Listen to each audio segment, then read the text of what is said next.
पूरी दुनिया के तमिल लोगों को ये सच्चाई बताते हुए खुशी हो रही है कि हमारे तमिल नेता प्रभाकरन ठीक हैं। वो जल्द ही सामने आएंगे और इलम तमिलों के जीवन को बेहतर बनाने का प्लान बताएंगे।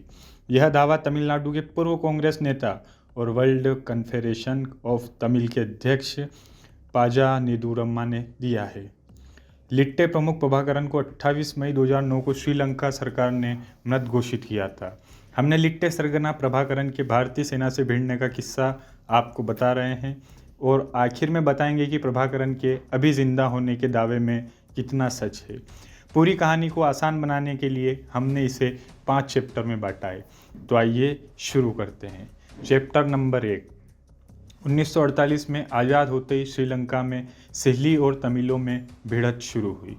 श्रीलंका में जातीय संघर्ष मुख्य रूप से सिल्ली और श्रीलंकाई तमिलों के बीच रहा है। इसकी शुरुआत ब्रिटिश राज के वक्त से ही हो गई थी। सिल्ली भाषा बोलने वाले यहाँ के मूल निवासी हैं जो बौद्ध धर्म को मानते हैं। तमिल हिंदू हैं और इनमें भी 2 तरह के लोग हैं, एक जो सदियों से यहाँ रह रहे हैं और दूसरे वो जिन्हें अंग्रेज 19वीं और 20वीं सदी में चाय, कॉफ़ी और रबर के बागानों में काम करने के लिए दक्षिण भारत से लाए थे। सहेलियों का आरोप है कि तमिल उनके संसाधनों पर कब्जा कर रहे हैं। इसी को लेकर तनाव पैदा हुआ है और कई बार दंगे और गृह युद्ध भी हुए हैं।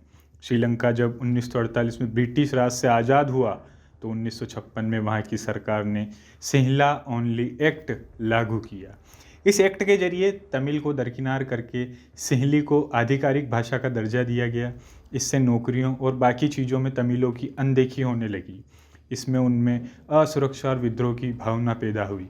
इसके विरोध में कई तमिल संगठन उठ खड़े हुए। इनमें से सबसे खतरनाक था लिट्टे। इसका मतलब है लिबरेशन टाइगर्स ऑफ तमिल इलम, यानी इसके शॉर्ट फॉर्म में इसे लिट्टे कहा गया है। तमिल देश को आज़ाद कराने वाले बाघ। इसका सरगना वेलुपिल्लई प्रभाकरन था। ये लोग तमिलों के लिए अलग देश की मांग करने लगे। 1983 तक बात मरने मारने तक आ गई। 23 जुलाई को लिट्टे के गुरिल्ला लड़ाकों ने 13 श्रीलंकाई सैनिकों को मार दिया।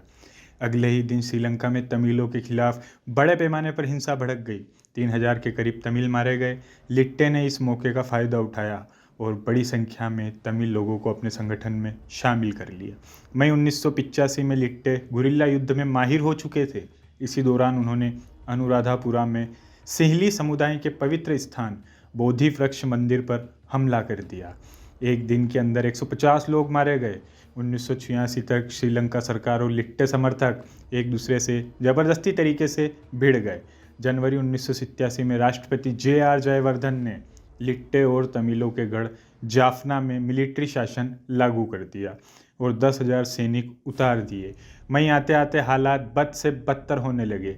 श्रीलंकाई सेना ने लिट्टे को ख़त्म करने के लिए हवाई हमले शुरू कर दिए, जिसकी चपेट में जाफना के बेगुनाह तमिल नागरिक भी आ गए।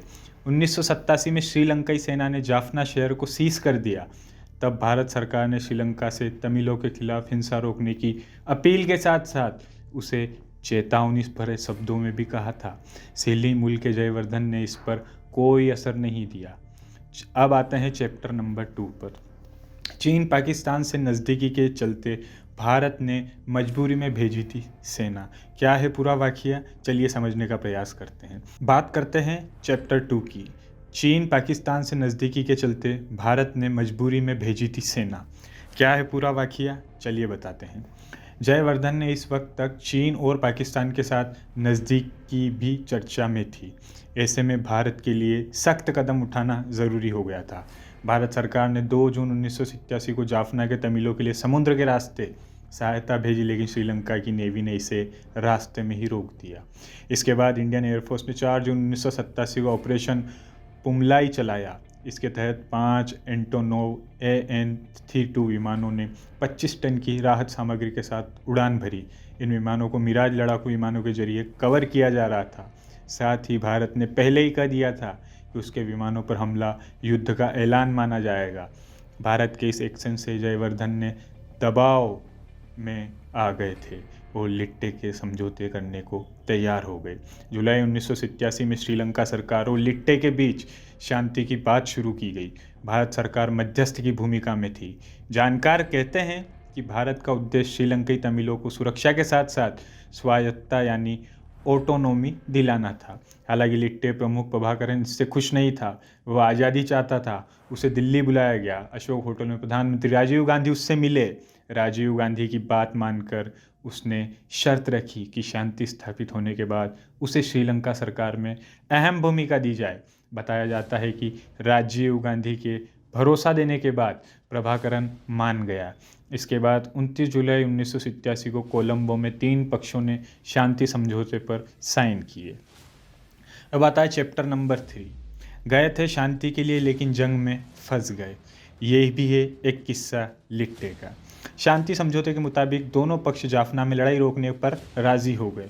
श्रीलंकाई सेना की वापसी के बाद और जाफना में चुनाव होने तक शांति बहाल रखने का काम भारत के जिम्मे आया।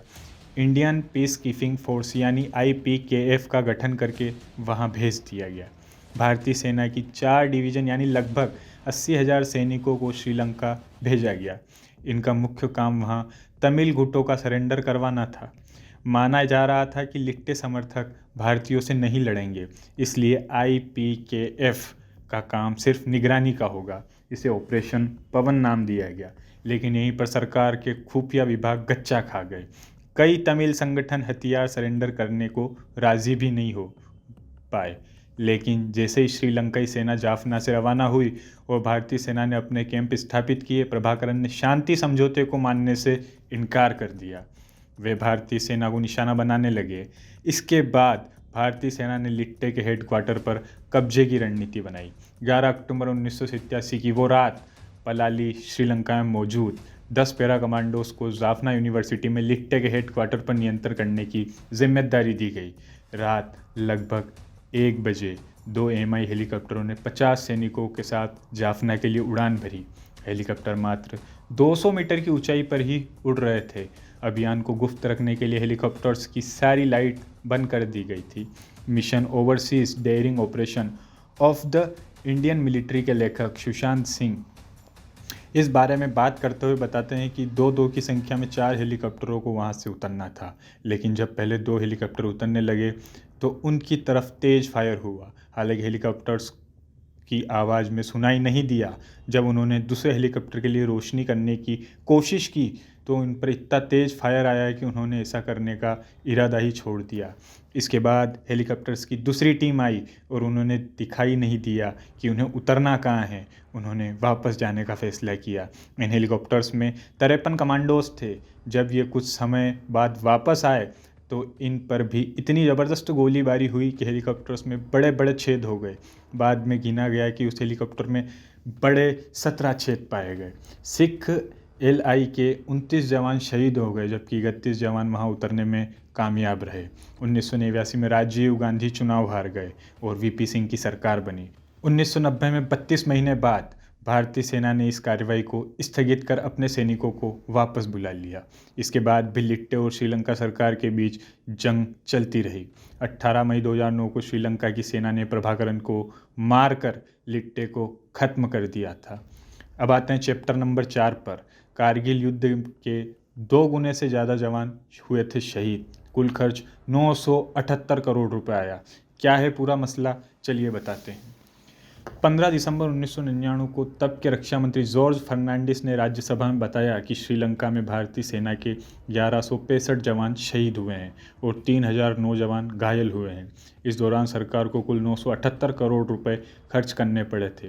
हालांकि मिशन के दौरान 10 से 11,000 लिट्टे लड़ाके भी मारे गए और वो काफ़ी कमज़ोर हो गए थे। इस मिशन के चलते 1991 में लिट्टे ने आत्मघाती हमले में राजीव गांधी की हत्या कर दी।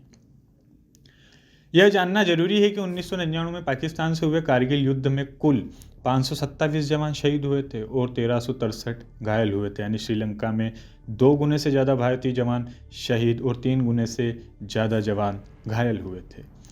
चलिए अब आते हैं चैप्टर नंबर 5 पर। प्रभाकरन के जिंदा होने के दावे में कितना सच और कितना झूठ, दावे कितने दमदार हैं। प्रभाकरन को 18 मई 2009 को श्रीलंका सरकार ने मृत घोषित किया था। सरकार ने बताया कि वह 17 मई 2009 को उस समय मारा गया जब देश के उत्तरी भाग में श्रीलंकाई सैनिक उसे पकड़ने की कोशिश कर रहे थे। अगले दिन उनका शव श्रीलंकाई मीडिया पर दिखाया गया था। एक हफ्ते बाद लिट्टे के प्रवक्ता सेल्वरासा पत्थानामन ने इनकी मौत की पुष्टि की। 2 हफ्ते बाद डीएनए टेस्ट में इस बात की पुष्टि हुई कि प्रभाकरन और उसके पुत्र एंथनी चार्ल्स की मौत हो गई है।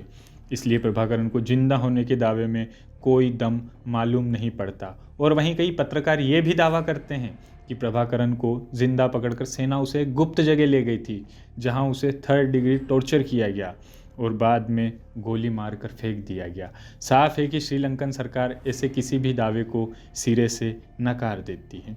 इसी तरह की तमाम रोचक जानकारियों के लिए देखते रहिए नज़र टुडे। शुक्रिया।